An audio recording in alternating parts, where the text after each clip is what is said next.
Le remplaçant de Joe Star. Joe Star est un rappeur et acteur français connu pour être l'un des 2 membres emblématiques de NTM. Mais aussi pour ses nombreux rôles, de Police à Mafiosa en passant par l'Immortel.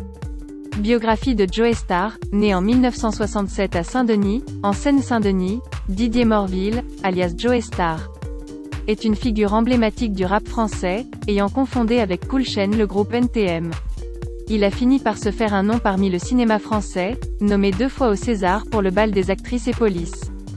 Joe Star est également connu pour son tempérament de feu et ses démêlés avec la justice. Joe Star dans NTM.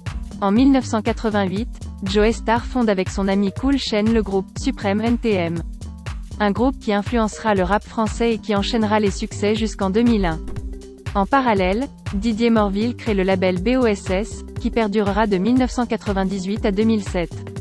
Le duo se reforme brièvement en 2008 pour plusieurs concerts, qui sont de véritables succès.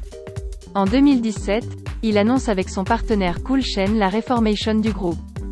Pour célébrer les 30 ans de sa création et les 20 ans de l'album Supreme NTM. Le duo se retrouve à l'occasion d'une tournée anniversaire en 2018. En 2020, un film est annoncé pour retracer la création du duo et son succès. Début de carrière au cinéma. Joe Star va peu à peu intéresser certains réalisateurs. En 1995, il fait une apparition dans le film de Mathieu Kassovitz, La haine. Puis réapparaît en 2000 dans La tour Montparnasse infernale et Old School. Mais c'est en 2009, dans le long métrage de Mai Wen, Le bal des actrices, que Joe Star se fait remarquer pour ses talents d'acteur.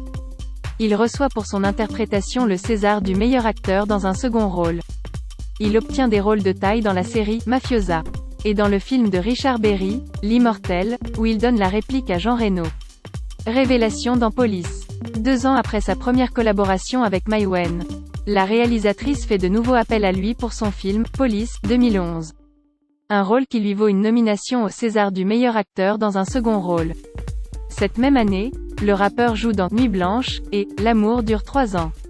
L'année suivante, il partage l'affiche avec José Garcia, Omar Sy et Gad Elmaleh entre autres dans Les Seigneurs.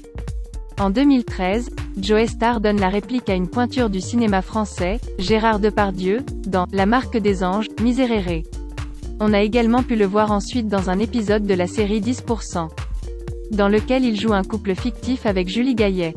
Au cinéma, il a joué dans Les Gorilles, 2015, Alibi.com, 2017, Ibiza, 2019. Ou encore Tout simplement Noir, 2020. Il est à l'affiche de Le Remplaçant, une fiction diffusée sur TF1 dès le 12 avril 2021. Les femmes de sa vie. La vie privée de Joe Star a toujours beaucoup fait parler les médias.